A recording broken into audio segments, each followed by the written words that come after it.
Welcome to the Institute for Advanced Study on this very uh, pleasant moment, which is welcoming of this year's fellows.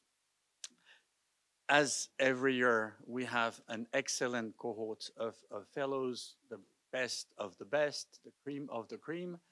As you know, the Institute is a nice place and it's becoming more and more known all over the world, and we really have fantastic people this year. I will talk briefly because then you will have uh, the talk by this year's uh, parrain de promotion, the godfather of the promotion, Professor Jean-Gabriel Ganassia, an AI expert and a great friend of the Institute. And I will just give you a few news about the Institute. I think does everybody know what we're doing in the Institute? Yes, no, or briefly? So we have two main purposes here. We host the best scientists in the world and provide them unfragmented time to do fabulous research, groundbreaking research, interdisciplinary research, to pollinize and learn from the local research ecosystem in Paris and its region. That is the first thing. We've been doing this since we started, and now more and more, we are a platform for collective intelligence for scientists and for our member universities. And there are 13 now and probably 14. I wanted to be able to tell you it will be 14 next year, but I'm still waiting for the signature to be official to do this, but it will be soon. And so we have also not only the hosting fellows, but also research programs, which we do with our university members. And so this year, I've counted on how many fellows we're hosting currently or in the coming month, and I came to something like 45, and I think what is it 16 on the FIAS program, and then we have also some chairs and other long-term fellowships, and then we have this new shorter Paris Ideas program, which I will talk to you about very soon. So this is the last year so far of the European funded FIAS research program, a Marie Curie program. So for the next year, we will have, and we're currently waiting for the applications. I think the deadline is on the 15th of October. We will have a slightly different scheme in terms of selection, but for this year, the cohort of fellows that we have come through this European co-funded program. We also have, so 16 of them, we also have, this includes the Cher Ville de Paris, which we started last year, and we have now someone this year. Yes, and we also have the share with Sorbonne University. We have, by the way, for next year it's still open till the 31st of October. So if you're interested, it's still time to apply for next year. But for this year, we have someone here who works on water. We also have the Riksbank program with two chairs this year. We have the Paris-Oxford program with Paris-Cité and CNRS, and that now we have, I think, two fellows coming, one already here, the other one next week. We have the CAT program. I think we're housing two groups this year. Is that correct? They will come soon. We have also, as I said, the program Paris Ideas, which is a great success, and we should thank Paulius Yamin, our scientific director, who set that up. It's a very nice program where people come for a month and deliver a paper, which we publish in the proceedings in Green Open Access. This program has met an amazing success. We have too many people. We've already filled up, I think, June 26th. Yes, but there are still some availabilities in the meanwhile, and we're trying to negotiate with CUP having some more apartments so we could house more people in the coming years because it's so popular. We have a chair with Paris One, which is starting this year, and also 31st of October, the deadline. That one is on One Health sustainability, while the one with Sorbonne is on major societal changes. And I think this year it's Europe and democracy. And then we have a lot of very interesting projects. We have the Socioscope project, which is a groundbreaking project where we're investigating 600 in-depth cases on 4 continents. We send people there, they take videos, they make interviews. This is all transformed into text and then analyzed with chains of models of AI. And it's very, very interesting in terms of what is the next way, next generation, I would say, of social science. And we're doing this, of course, with some of our fellows and some of our member institutions. We're happy to be part of the cluster Post-Generation AI with the Sorbonne University. They obtain a large funding, and we're happy to contribute to be the international part that hosts their fellows. Many of you actually belong to universities that are currently preparing applications for the AMI grant of the, I think those who look very tired see what I'm talking about. And we are so far in 5 of those who passed the first round.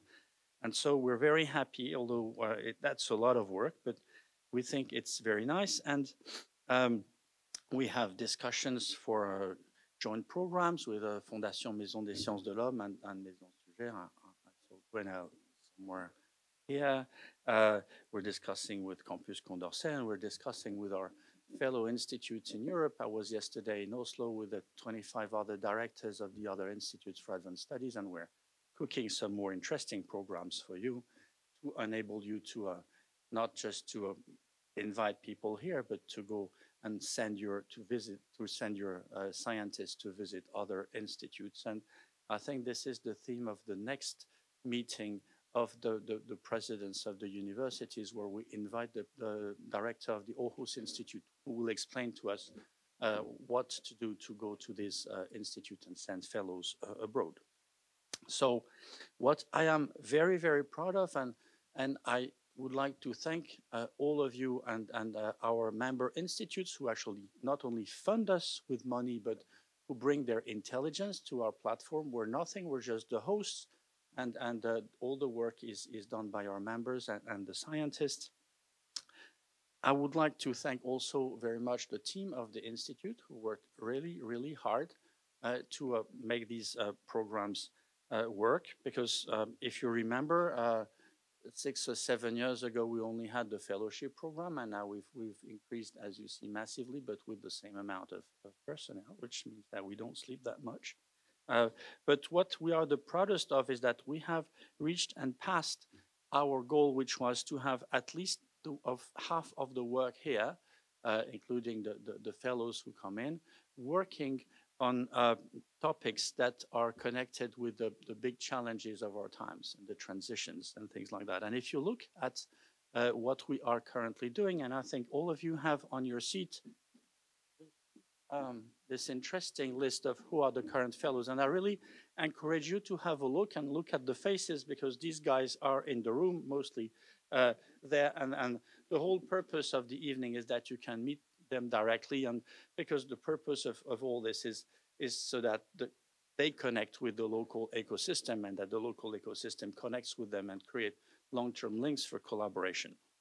And so we decided that at least half of what we're doing should be connected with the great challenges of our times, because as you know, these challenges are massive and urgent.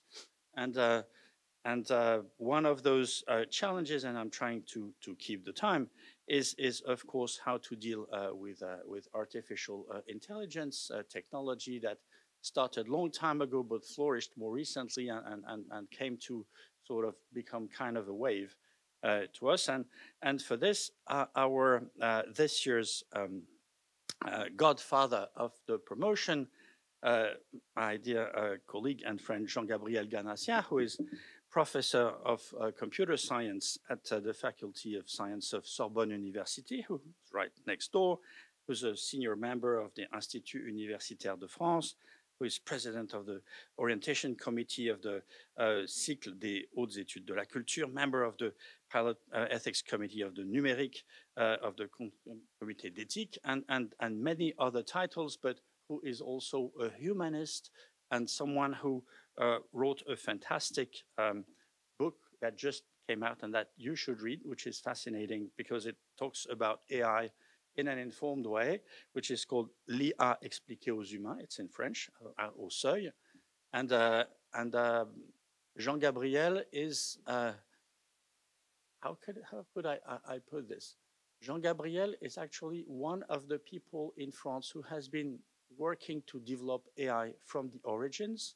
And not only is he the expert on, the technology of it, but he knows the philosophy of it, the ethics of it, because he's been directly involved in this.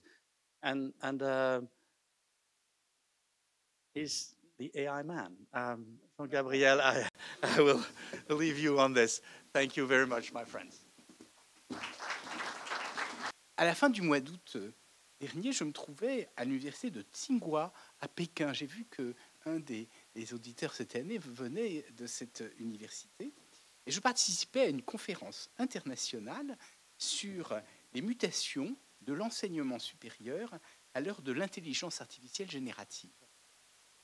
Alors, je n'évoquerai pas ici ce qui s'est dit dans cette conférence, quoique ce soit fort intéressant pour nous. D'ailleurs, je donnerai à Saadi le rapport qu'on m'a demandé de relire et qui a été rédigé par l'université de Tsinghua sur ces mutations de l'enseignement supérieur. Une vision qui est certainement particulière, mais en même temps tout à fait intéressante. Donc je ne m'appréhenderai pas sur le contenu. En revanche, je me propose de pointer les conditions étonnantes dans lesquelles cette conférence internationale s'est déroulée. Il n'y avait pas d'interprète, mais il y avait une transcription automatique des propos des orateurs, traduits en chinois pour ceux qui parlaient anglais et en anglais pour ceux qui parlaient en chinois. Alors c'était, pour tout vous dire, assez difficile à suivre. Qui plus est, il y avait parfois des erreurs surprenantes et qui gênaient un tout petit peu la compréhension. Pour vous donner un exemple, lors d'un exposé, j'ai lu à 2 reprises que le président de la Corée du Nord était intervenu dans une affaire interne à l'université sur des questions d'organisation de l'intelligence artificielle. J'en étais un tout petit peu surpris parce que ça n'était pas tout à fait le propos. Et donc, en sortant de la conférence, j'ai demandé à l'oratrice pourquoi elle avait parlé du président de la Corée du Nord. Et elle m'a assuré qu'elle n'avait jamais parlé du président de la Corée du Nord. Alors ça donne, bien sûr, ça peut donner un certain nombre de gags. Alors suite à cette étrange expérience, à la fin du mois de septembre, j'ai été invité, c'est une histoire beaucoup moins enthousiasmante, enfin, en tout cas, les gens étaient très sympathiques, mais j'étais invité par une association française d'interprètes et de traducteurs qui organisait leur réunion annuelle et qui, pour le dire assez crûment, voulaient savoir à quelle sauce ils allaient être mangés. En fait, ils souhaitaient que je leur parle des développements récents de l'intelligence artificielle, leur traduction automatique. Je leur explique un peu sur quoi ça reposait, car ils s'inquiètent grandement des effets des outils existants sur leur profession. Ils ont déjà constaté une baisse considérable des commandes qui leur sont faites, et aussi un changement de nature des commandes. Car là où on leur demandait de traduire des textes, on leur demande de relire des textes déjà traduits. Mais mal traduits, ce qui fait qu'ils ont souvent plus de travail que si... Et bien, mal traduits, donc ils ont plus de travail, mais c'est moins bien payé, bien sûr, parce qu'on suppose que la moitié du travail a déjà été fait par la machine. Enfin, j'ai été invité, il y a une dizaine de jours, au 19e sommet international de la francophonie pour participer à une table ronde intitulée « de la fonction linguistique à l'âge de l'intelligence artificielle. Ça s'inscrivait dans un cycle d'échanges qui était coordonné par un historien camerounais, Achille Mbembe, et qui était consacré à la langue française et à son rapport au monde et aux autres langues. Et là encore, la question de l'évolution de la traduction, consécutive à la généralisation des outils d'intelligence artificielle, se trouva posée. Alors tout ça m'a conduit à me demander quelles étaient les conséquences de l'adoption massive des outils de transcription d'abord et de traduction après pour disons, les échanges en général. Pour la première fois, on peut dire dans l'histoire de l'humanité, on n'a plus besoin d'apprendre les langues, puisqu'il suffit d'avoir un bon traducteur. D'ailleurs, sur les téléphones portables, en standard, vous avez une traduction automatique. J'en ai pu faire l'expérience en Chine. En tout cas, j'avais l'impression que les gens me comprenaient. Bon, c'est vrai que ce que je disais avec mon téléphone était quand même assez simple pour faire traduire. Donc, on n'a plus besoin d'apprendre les langues pour se comprendre. Et au-delà, avec les grands modèles de langage, comme GPT et BERT, il est peut-être même plus besoin d'écrire pour exprimer ses idées. Alors, quelles conséquences cela pourrait-il avoir dans le futur sur les hommes et les sociétés? Comme vous êtes tous spécialistes des sciences de l'homme et de la société, je pensais que cette question pouvait nous intéresser pour lancer une discussion et un débat. Alors, accéderons-nous bientôt à des sociétés fluides où les femmes et les hommes se comprendront immédiatement au-delà des frontières? Comme donc, je l'ai dit, je pense que c'est une question à laquelle vous devez tous, semble-t-il, être confrontés aujourd'hui. Alors, dans ce but, je me propose tout d'abord de faire un bref historique, peut-être vous connaissez tous ça, mais je crois que c'est intéressant, de l'histoire de la traduction automatique, qui, comme nous allons le voir, est assez mouvementée. Et puis ensuite, j'évoquerai l'état courant des technologies, et puis à la fin, je voudrais qu'on réfléchisse ensemble aux conséquences sociales que cela peut avoir. Donc, premier point, donc, histoire de la traduction automatique. Alors, tout a commencé très tôt. Vous savez que le premier ordinateur électronique a été construit en 1946. Juste après, en 1949, avec le projet Memorandum, initié par un éminent chercheur, Warren Weaver, extrêmement connu dans le monde scientifique, on a commencé à aborder la traduction automatique. Alors, je ne sais pas si vous savez qui est Warren Weaver. Vous devez le savoir. Non, ça ne vous dit rien? Personne ne sait. Vous avez entendu parler de Claude Shannon et de la théorie de l'information. Mais si vous avez vraiment lu l'article, vous devez vous souvenir qu'il y a deux auteurs, Shannon et Weaver. Et alors, ce n'est pas du tout anodin, parce que, justement, il est donc à l'origine de cette théorie mathématique de l'information et des communications, qui est au fondement, aujourd'hui, des télécommunications. Cette théorie, donc, vous en souvenez, c'est une théorie de la communication de signaux codés. Et Weaver pensait qu'on pourrait appliquer la même théorie aux langues. Et donc, que la traduction automatique pouvait se résumer à un transcodage. C'est-à-dire au passage d'un code dans un autre code, dans un flux d'informations.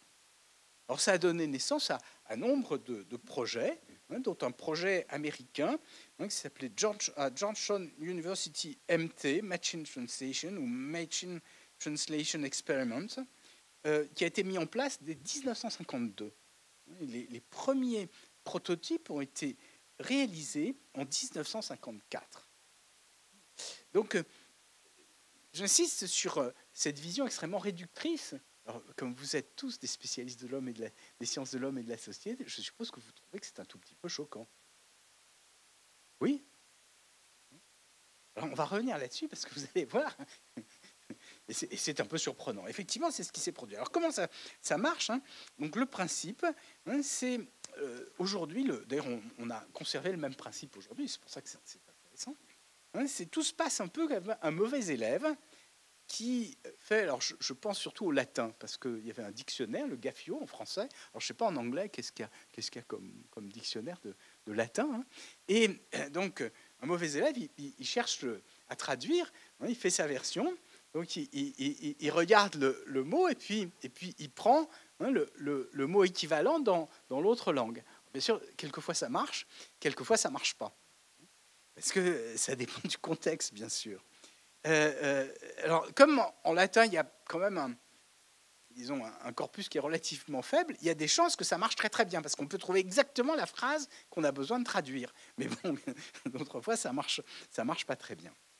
Alors, l'idée, c'est de prendre une tournure qui correspond au contexte. Et c'est exactement l'idée qu'il y a eu avec la traduction automatique, c'est-à-dire qu'on prend un mot, et puis on prend sa traduction, et on espère que ça va marcher. Alors, bon, la méthode n'est pas satisfaisante, hein. En faisant ça, on obtient un certain nombre de gags qui sont liés au fait qu'un même mot peut avoir plusieurs traductions différentes selon le contexte dans lequel il est plongé. Alors, on sait très tôt aider du contexte. Par exemple, vous voyez, si vous avez un mot proche, par exemple, vous avez manche en français, et puis si vous avez l'article devant, le manche, à ce moment-là, ça vous dit, bah, tiens, c'est le manche du marteau. Et puis la manche, c'est la manche de chemise. Bien sûr, le problème, c'est que le manche, ça peut être aussi le manche du gigot. Hein, et puis la manche, ça peut être faire la manche, par exemple. Hein, ou ça peut être, dans un jeu, hein, la manche. Donc ça désambiguise partiellement. Alors l'idée, c'est bien sûr, si on étend le contexte, eh ben, on pourrait essayer de désambiguiser totalement. C'est difficile. Alors, ça ne suffit pas d'ailleurs, hein, parce que vous pouvez avoir des homographies qui, eux, ne sont pas... Hein, par exemple, en français, hein, Jean prend la lance et la boule. Pardon, Jean prend la boule et la lance. Et on ne sait pas s'il prend la boule et la lance ou s'il prend la boule et qu'ensuite il la lance. Alors, une autre question délicate, c'était les références pronominales. Si vous prenez des poissons, enlevez les écailles et mettez-les dans un plat, vous ne savez pas ce que vous devez mettre dans le plat. C'est-à-dire que si vous prenez le substantif qui est le plus proche, hein, du pronom, donc à ce moment-là, vous mettez les écailles dans le plat. Et bien sûr, on pense que c'est plutôt les poissons qu'il faut mettre dans le plat et jeter les écailles. Mais le robot, il pourrait faire l'inverse. Enfin, peu importe. En tout cas, ça vous montre que ça n'est pas très simple. Alors, beaucoup d'argent a été dépensé pour faire de la traduction automatique dans les années 50 avec ces approches-là, jusqu'à ce qu'en 1966, un groupe de linguistes réunis à la demande du Sénat américain a rédigé un rapport qui a expliqué que ces méthodes arriveraient à des catastrophes et que donc il fallait arrêter de les développer. Donc on a arrêté aux États-Unis de faire de la traduction automatique sur ces principes. C'était le rapport ALPAC, hein, Automatic Language Translation and Processing Advisory Committee. Alors ces linguistes ont recommandé d'introduire des connaissances linguistiques dans la traduction automatique et dans les différentes techniques de traitement des langues. Donc ça a eu un grand effet. Alors beaucoup d'idées ont alors été lancées en parallèle, proposant différentes façons de traiter les langues afin d'accéder à une représentation du sens pour essayer de traduire. C'est-à-dire qu'on ne part pas d'une langue directement dans une autre, mais on part d'une langue dans un langage pivot qui représente le sens, et ensuite on régénère du texte. Et ce sont les techniques qui se sont développées pendant, disons, depuis 68 jusqu'aux années 2000 à peu près, hein, 2005. C'est ce qu'on a appelé le tourment sémantique, puisqu'il y avait l'idée de représenter le sens dans un langage intermédiaire. À la fin des années 80, il y avait déjà un certain nombre d'ingénieurs qui, disons, gonflés par les progrès de l'apprentissage machine, ont expliqué que peut-être on n'avait plus besoin de linguistes. Et en particulier, il y avait un ingénieur d'une société américaine, enfin, qui était aux États-Unis, pardon, au Canada, une société américaine, IBM, vous avez entendu parler, hein, Et alors, il s'appelait Jelinek, et il expliquait, chaque fois que je vire un linguiste, les performances de mon système augmentent. C'est assez choquant. À la fin, donc, on a repris les principes de la traduction automatique des années 50, à partir, disons, des années donc 90 à peu près, avec l'idée que, au lieu de construire les dictionnaires dont je vous avais parlé à la main, on les construit automatiquement. Et comment est-ce qu'on les construit? On aligne des textes et qu'on prend ce qu'on appelle les bitextes, textes traduits. Au Canada, ils en avaient beaucoup, puisqu'on traduit tous les textes anglais en français, ou dans la Commission européenne, puisqu'on a tous les textes qui sont traduits, et on aligne automatiquement chaque mot dans son contexte, et on regarde le mot équivalent dans le même contexte. Et à ce moment-là, on entraîne des outils d'apprentissage machine avec ces petites fenêtres. On appelle ça des n-grammes, parce que bon, il y a des petites fenêtres. Et aujourd'hui, avec les outils numériques, on a une somme colossale de n-grammes. Et en particulier, ceux qui ont beaucoup de n-grammes, ce sont les moteur de recherche, ce qui fait que Google était très très bien placé pour aborder ces questions de traduction automatique avec des méthodes d'apprentissage machine. C'est ce qu'on a appelé la traduction statistique. Alors, ce qui est très étonnant, vous voyez, c'est qu'on part d'une première hypothèse qui nous semble un peu scandaleuse, hein, de réduire la traduction à un transcodage, et ensuite on introduit des connaissances, et puis ensuite on réintroduit cette notion-là, et cette notion donne les succès que nous connaissons aujourd'hui. Donc on est parti d'une vision techniciste, comme, donc, de la langue comme un code de communication, on est passé par une perspective linguistique, et on est revenu à cette vision extrêmement techniciste. Alors, état actuel des outils de traduction automatique.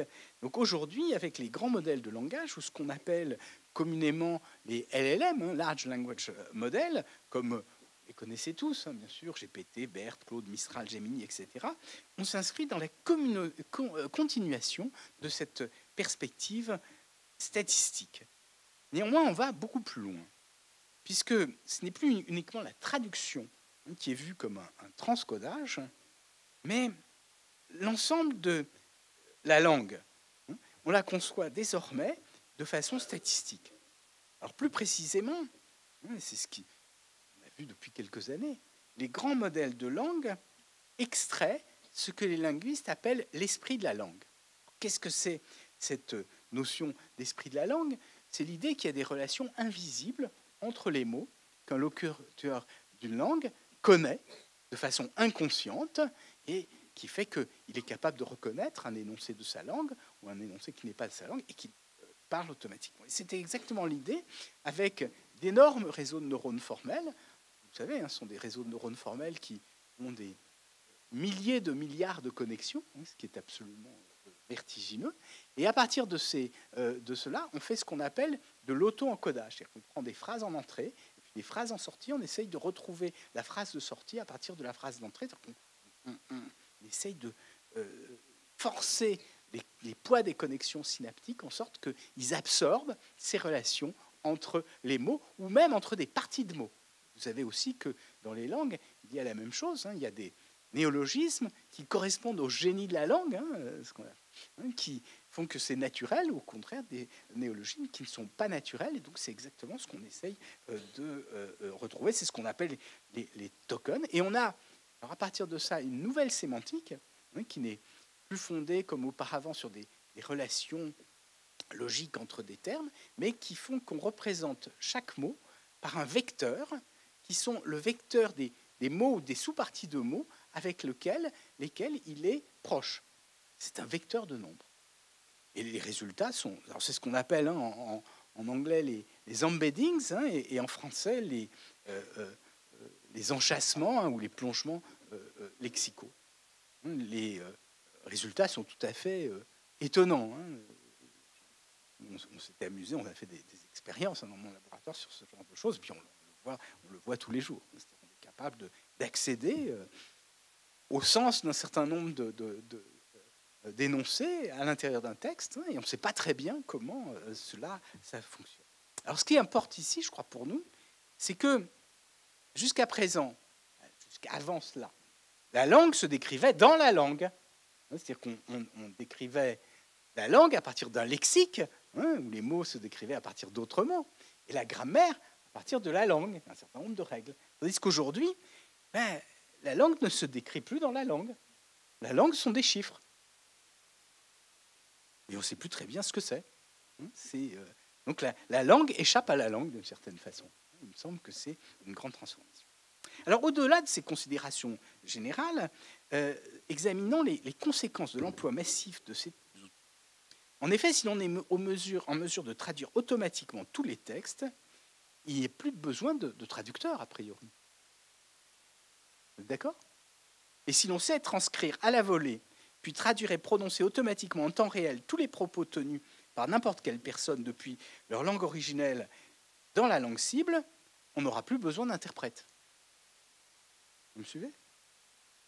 Et au-delà du fait qu'il ne sera plus nécessaire de recourir à des traducteurs et à des interprètes, il deviendra de moins en moins nécessaire de faire l'effort d'apprendre les langues, puisque tous les échanges écrits comme oraux se feront automatiquement d'une langue dans une autre, au moyen de techniques d'intelligence artificielle. Vous êtes d'accord avec ça?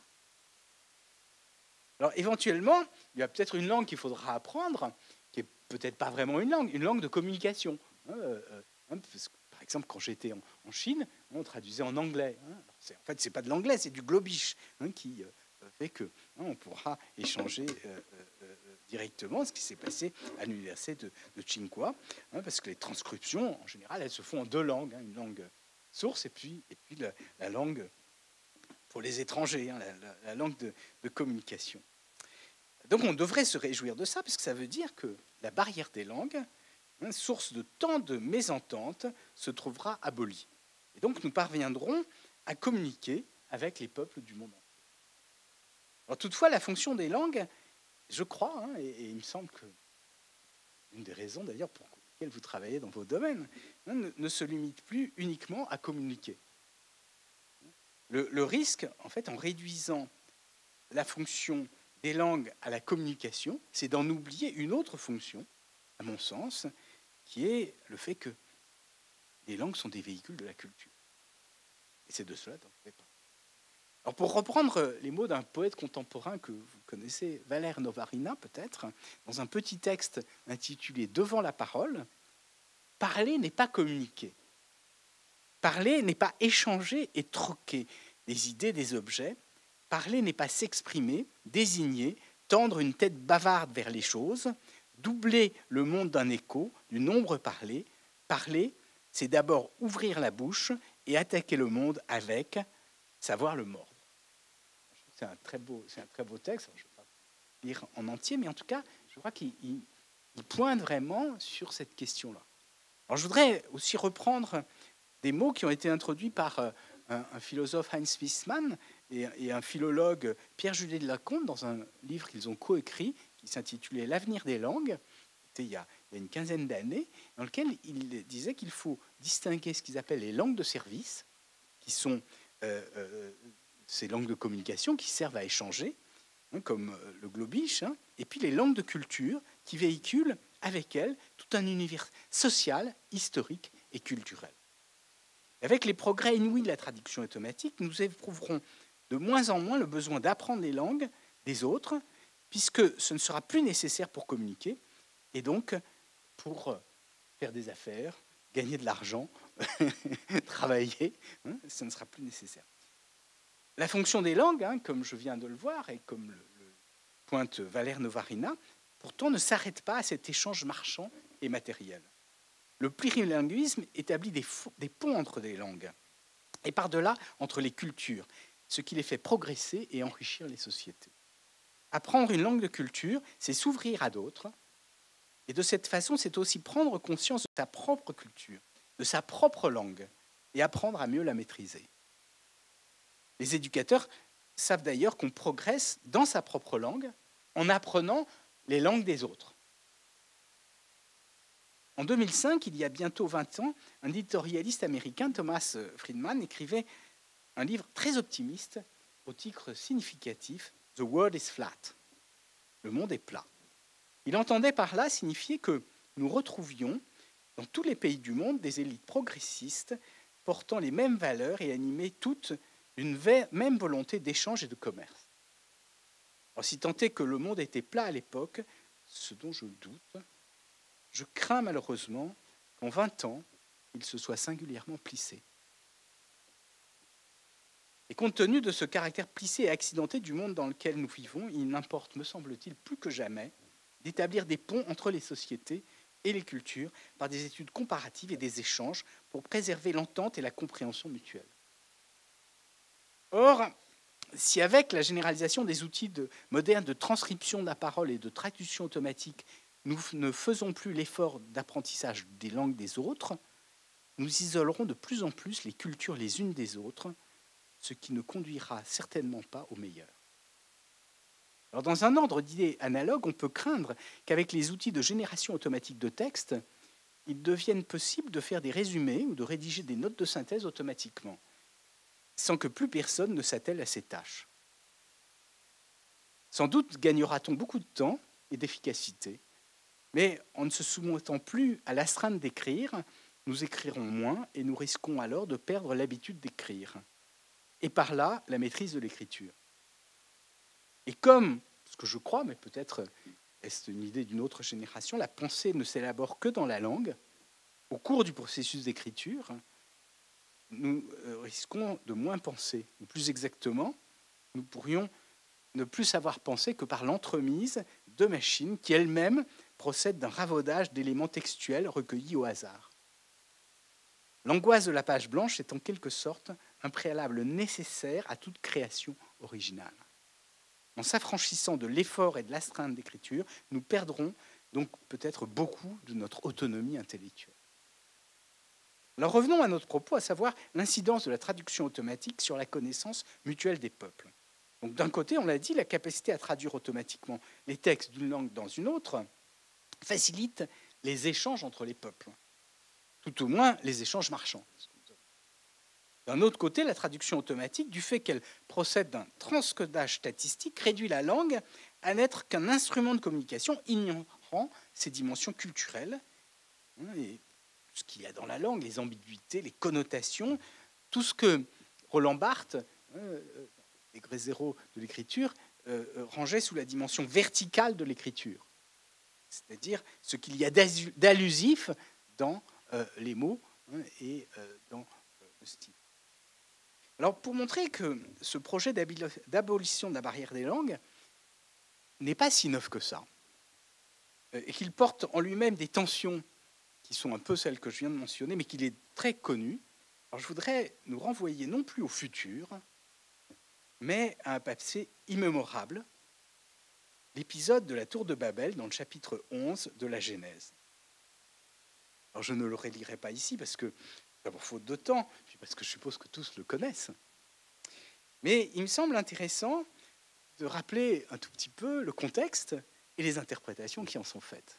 Car il me semble que leur leçon est utile pour aujourd'hui.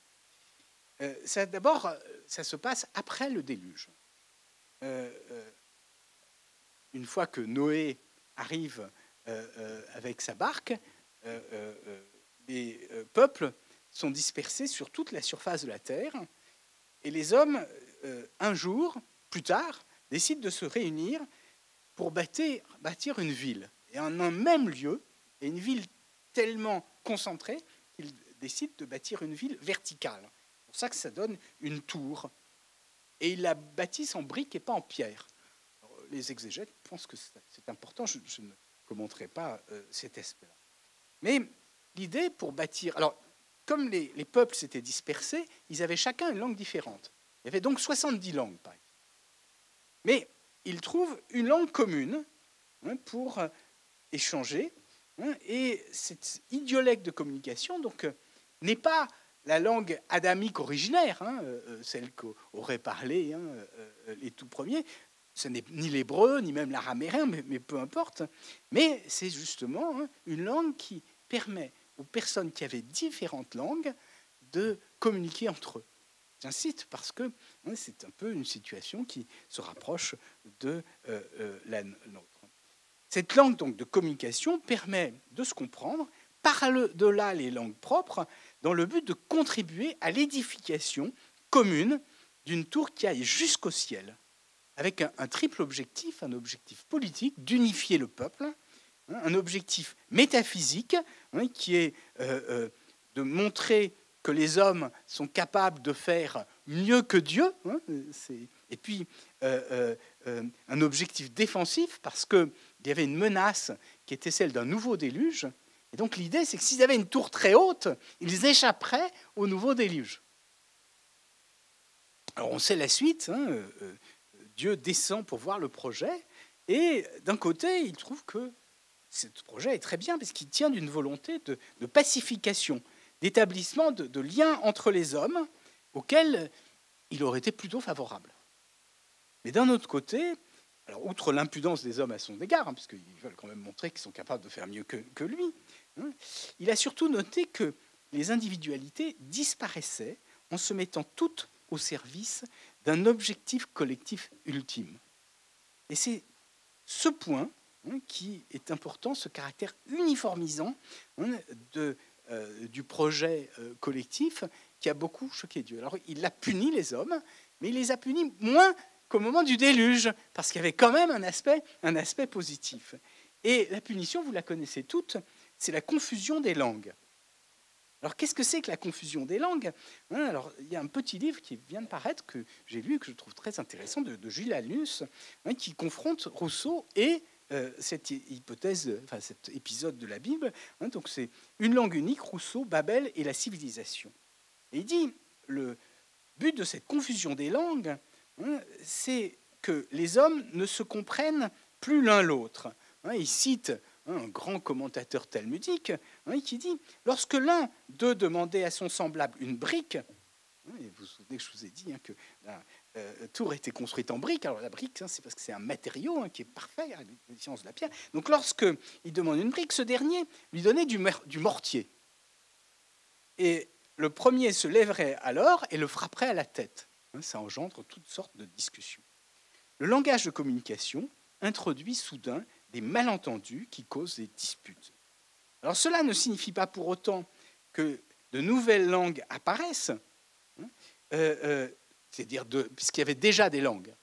Il dit simplement que la langue commune conduit à des malentendus. Giulianus explique, en s'appuyant sur un autre commentateur reconnu, les 70 langues qui préexistaient à notre épisode ne furent pas affectées.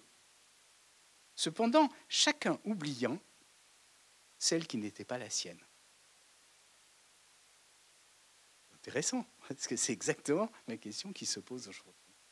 Il faut, en ce cas, comprendre que la confusion fut une perte, et d'abord une perte de la mémoire des autres langues.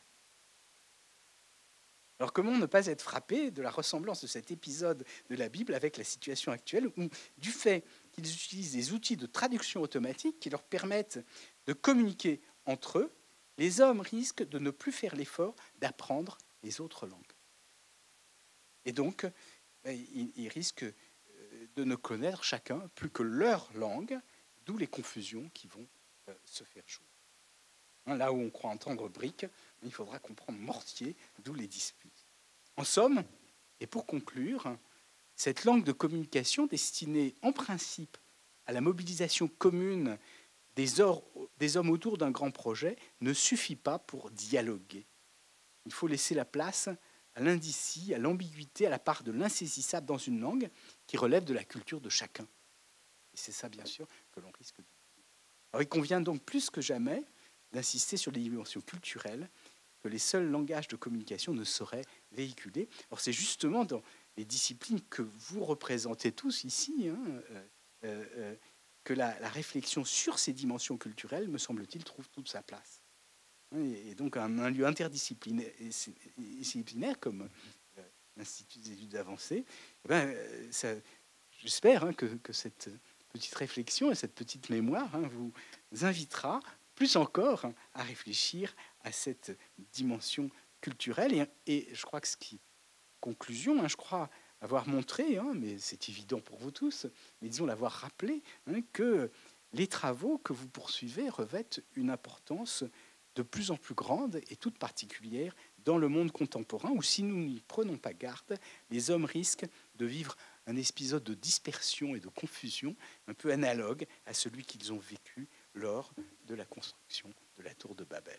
Merci.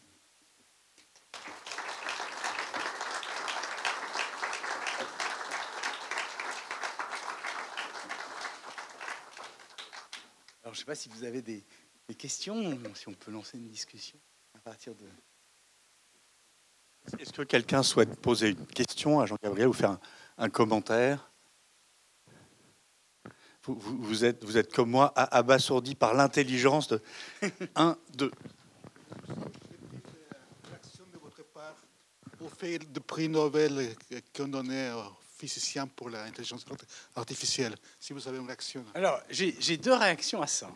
Alors, la première, c'est qu'effectivement, j'ai appris, comme tout le monde hier, que l'on a donné le prix Nobel de physique. J'insiste, parce qu'il n'y a pas de prix Nobel d'informatique. Le prix Nobel de physique à deux personnes qui ont travaillé sur la modélisation, la physique statistique, et ce sont ces travaux de physique statistique qui sont à l'origine du renouveau des réseaux de neurones formels. C'est un tout petit peu surprenant parce que ça n'est pas de la physique à proprement parler.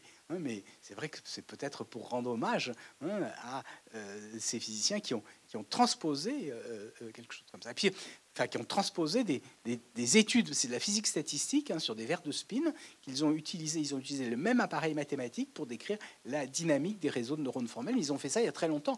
Ça date des années 80. Et puis, un deuxième commentaire. Bonjour, Bettina. Un deuxième commentaire, je me suis amusé,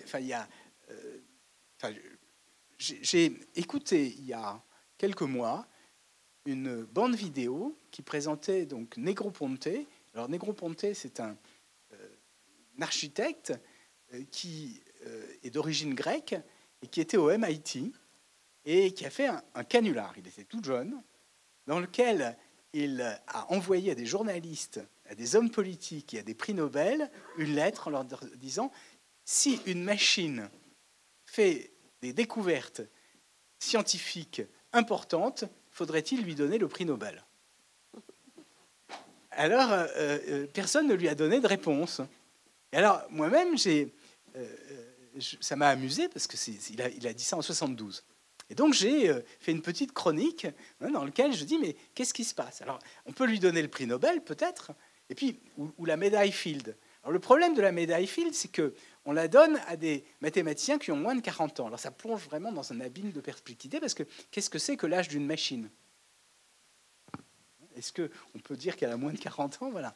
Et puis ensuite, je me suis dit, mais si on donne le prix Nobel ou la médaille Turing, est-ce qu'on peut donner à la Légion d'honneur à une machine qui aurait permis, par exemple, de déjouer des attentats, donc qui aurait... Et alors, bien sûr, si on donne la Légion d'honneur à une machine, vous savez qu'en France, on a voulu retirer, je ne sais pas si on l'a retiré d'ailleurs, la Légion d'honneur à un acteur dont on a pensé qu'il se comportait mal. Il faudrait peut-être retirer la Légion d'honneur à la machine. Et peut-être que si on veut la retirer, peut-être c'est trop tard, on ne peut plus lui retirer. Enfin bon, voilà. Vous permettez une question en anglais? So I'm increasingly impressed by automatic translations. Google Translate is so much better today than it was 3 years ago. But could you speak to the cultural limits of automatic translation? The word love means something quite different from the word Liebe. The word friendship means something quite different from the word Freundschaft. So there are cultural implications, connotations of terms that can automatic translation ever capture those? And I'd be curious to hear your answer. Thank you. I thank you for your question. This is exactly what I say when I refer to Roland Barthes. I had no time to detail this, but when he discussed this notion of verticality of the language, this is exactly this point. The idea is that you have connotation which are associated with a word, and when you translate it, it's very difficult. And I changed also, maybe you know, with Barbara Cassin, she wrote, and maybe you know this very big dictionary of untranslatable concept to explain. Okay, we can explain, but there are a lot of confusion because some concepts even in philosophy, not only in literature, from one language to another has not exactly the same meaning. So I totally agree. And this is a problem with automatic translation. And the other problem is that you have one translation, and you know that there is not only one translation. But the risk is to have this reduction of the language to just a communication code. I think it's very important to explain that. It's very dangerous.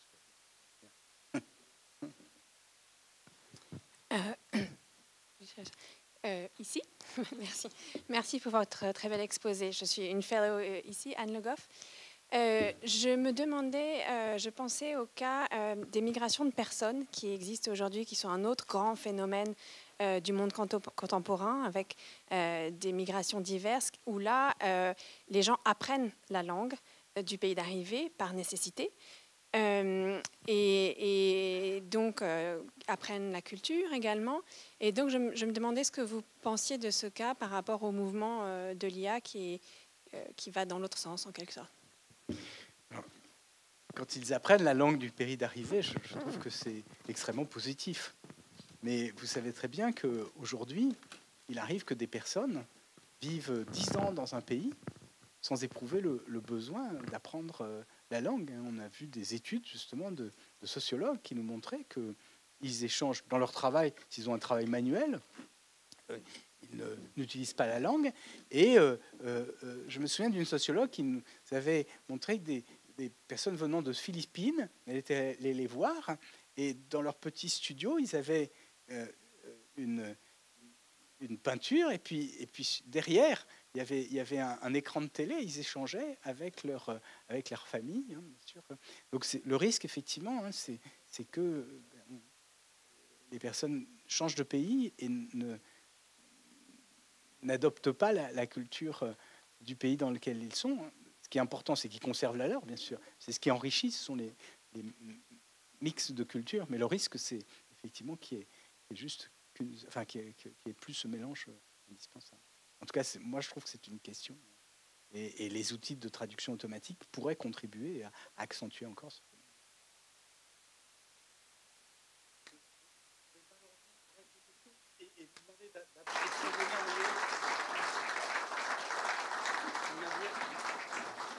Merci encore à toi. Je raccourcis parce que je sais que la période où nous allons pouvoir discuter les uns avec les autres est importante, qu'il y a encore le discours de Marie-Christine Le Mardelet, qu'il y a encore le discours de notre présidente Bettina Laville, et ensuite nous irons boire un pot. Et je viens vous présenter, mais d'abord, ce que je voulais dire, je ne peux pas m'empêcher de faire un commentaire sur le discours que tu viens de faire, Jean-Gabriel, parce que c'est l'illustration même de l'excellence que nous accueillons ici, qui est transdisciplinaire, humaniste, et qui en même temps ouvre des horizons. Et vraiment, il y a quelque chose qui est, à mon avis, intraduisible comme expression dans la langue française, qui est de dire, ici, c'est un lieu où la pensée souffle, et souffle depuis plusieurs siècles. Et je ne sais pas comment on pourrait traduire ça, par exemple, en anglais.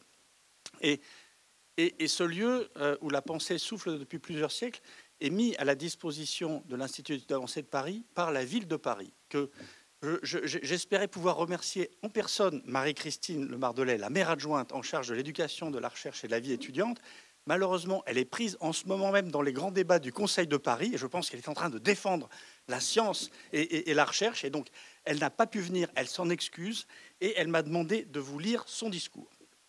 Et donc, je ne peux pas la remercier en personne, mais je la remercie par l'intermédiaire de cet enregistrement. Marie-Christine, s'adressant à vous, donc notre très chère maire adjointe, chère Bettina Laville, cher Sadi, cher Jean-Gabriel Ganassia, cher fellow, cher nouveau résident, chers toutes, chers tous, je tiens à vous adresser toutes mes félicitations, à vous souhaiter la bienvenue en ces murs au sein de l'Institut d'études avancées de Paris. C'est toujours un plaisir d'accueillir les nouvelles cohortes de l'IEA, de voir la diversité de vos profils et de vos langues, comme vient de l'évoquer Jean-Gabriel Ganassia, que je remercie, et les sujets passionnants auxquels vous allez pouvoir vous consacrer ces prochains mois. Car c'est ce que vous apporte votre présence ici à Paris. Du temps pour cette recherche que vous entreprenez. Nous le savons toutes et tous, dans la recherche, on manque de temps à décrocher des financements, à subir des lourdeurs administratives. Et Marie-Christine, là c'est moi qui parle, sait de quoi elle parle puisqu'elle est professeure et qu'elle a été présidente d'université. Et donc elle sait exactement ce que sont les difficultés que vous rencontrez, que nous rencontrons. Cette année, ces prochains mois sont hors du temps et nous vous invitons à en profiter pleinement. Vous êtes ici à Paris dans une ville qui brille par sa culture, son architecture, ses habitants, même si les Parisiennes et les Parisiens ont une sacrée réputation, et effectivement, et par sa recherche. La ville de Paris que je représente, enfin que Marie-Christine représente ce soir en sa qualité d'adjointe à la maire de Paris chargée de l'enseignement supérieur, de la recherche et de la vie étudiante, est convaincue de la richesse de la science qui se fait sur notre territoire, et c'est pourquoi nous avons choisi de l'accompagner. Depuis 2001, la ville a développé une politique de soutien à la recherche qui s'est d'autant plus renforcée dès le premier mandat de la maire de Paris, Anne Hidalgo, avec depuis l'année dernière une nouvelle stratégie intitulée Paris Recherche qui a permis de centraliser tous les dispositifs et de renforcer nos objectifs que sont la valorisation de l'écosystème scientifique parisien, ça c'est vous, l'interaction entre action publique et recherche, la densification du lien science, ville et société. Mais surtout, par cette démarche, nous participons à un effort démocratique, celui de réconcilier le citoyen avec la science, avec la figure scientifique, et d'en finir avec la méfiance, voire la défiance envers la science. Depuis ces dernières années, nous assistons à l'essor exponentiel des fausses nouvelles et à la remise en cause de la parole scientifique, notamment pendant la pandémie.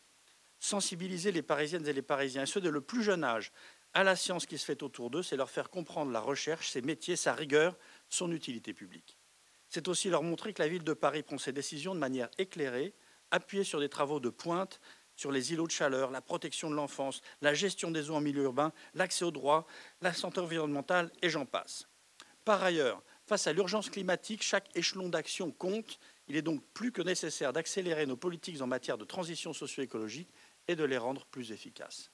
Par plusieurs dispositifs, nous finançons donc des projets de recherche, des études scientifiques, des thèses de doctorat, des actions de diffusion de la science, mais aussi l'IEA de Paris, vecteur essentiel de la recherche en sciences humaines et sociales à Paris, du rayonnement de notre ville à l'international et surtout, institut d'accueil prestigieux. Au sein de la ville de Paris, nous sommes convaincus de l'importance des sciences humaines et sociales et du rôle qu'elles ont à jouer dans la transformation de nos sociétés. Alors, chères résidentes, chers résidents, je vous souhaite de profiter de cette année à l'IEA de Paris, de profiter de notre ville aussi, de l'emplacement idéal de l'hôtel de Lauzun pour vous imprégner de notre culture, de notre patrimoine, de notre architecture, de notre gastronomie aussi. Voilà. Merci à vous, merci à Marie-Christine. Et je passe maintenant la parole à notre présidente bien-aimée, Bettina Laville. Merci Sadi. Bonsoir à tous. J'ai fait dans ma vie un certain nombre de discours, mais c'est la première fois que je fais un discours toute mouillée. Ça, c'est une grande première pour moi. Je voulais, après Sadi, après toute l'équipe de notre institut, après notre adjointe au maire de Paris, vous dire le plaisir et l'honneur que nous ressentons que vous soyez venus parmi nous. En effet, cet institut accueille ce qu'on appelle en français la fine fleur de la recherche. Et nous sommes très, très honorés. Alors évidemment, on vous a choisi. Les comités scientifiques vous ont choisi. Mais il faut bien dire que maintenant que vous êtes là et choisis, nous nous félicitons beaucoup de ce choix. D'abord à cause de votre diversité.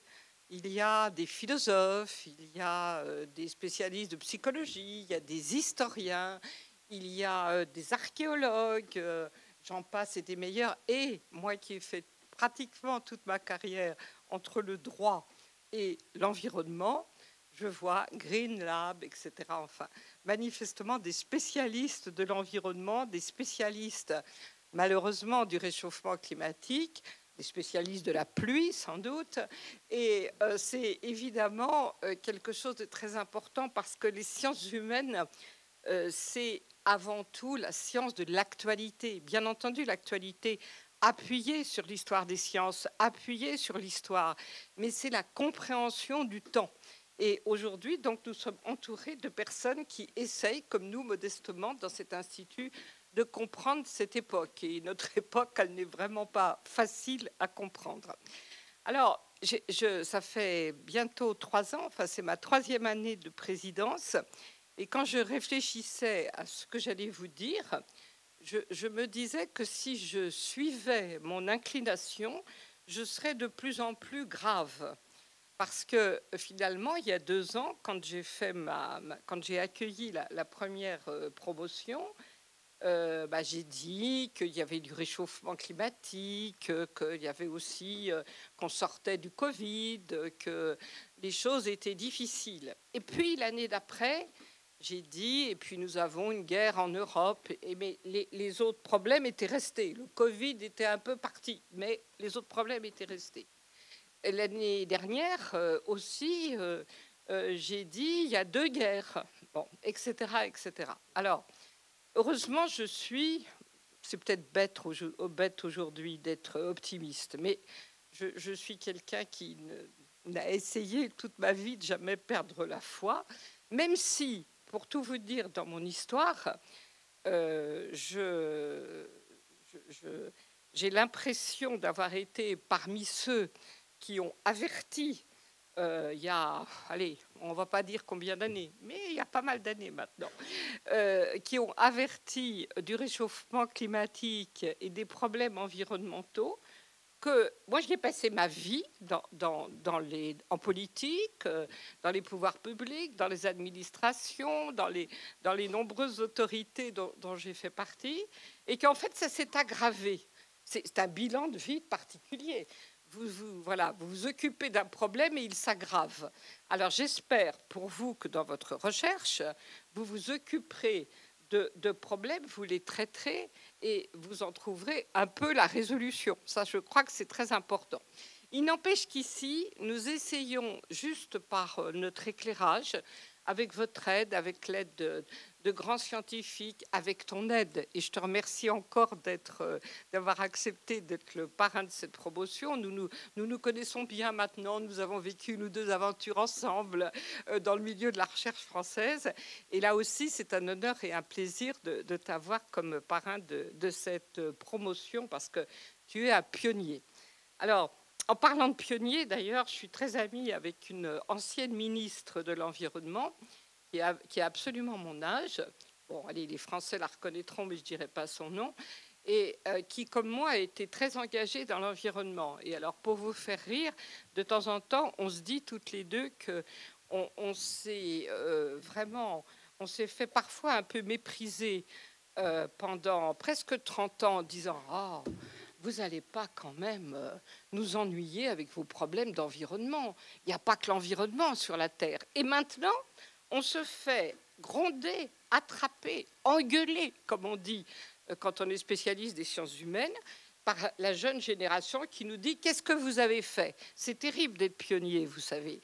Or, dans la recherche, vous êtes tous des pionniers. Et finalement, je trouve que ce qui est intéressant dans le développement de nos sciences humaines, c'est que ces milieux de sciences humaines, dans des disciplines très différentes, connaissent tous en fait une certaine solitude, même s'ils sont agrégés par spécialité ou par nationalité, etc. Parce que plus on approfondit un problème, en fait, moins on le communique. Et pourtant, un chercheur, ça communique. Et on essaye ici de vous offrir des espaces de communication. Alors évidemment, nous vivons une époque difficile. On vit une époque où, en France, dans beaucoup de pays, en France, les gens se déchirent. Parfois, je ne reconnais pas mon pays, je dois vous le dire, moi qui ai fait toute ma carrière dans l'espace public. Mais il y a toujours eu des crises, des moments de crispation qui, finalement, peut-être font éclore ensuite d'autres espaces, d'autres temporalités, d'autres époques. Et c'est un peu cela qu'il faut se dire. Il faut se le dire d'autant plus ce soir que nous allons avoir, comme dit Marie-Christine, une gastronomie réconfortante et qu'il ne faut jamais oublier les plaisirs de la vie individuelle tout en essayant de penser à ceux qui en sont privés. Alors, merci beaucoup d'être avec nous. Bienvenue. Usez et abusez de nous tous, des réseaux qu'on peut vous offrir. de la petite flamme française, encore malgré la crise, qu'on peut vous offrir. En tout cas, on vous accueille non seulement avec respect, mais avec tout notre cœur, et très bon séjour.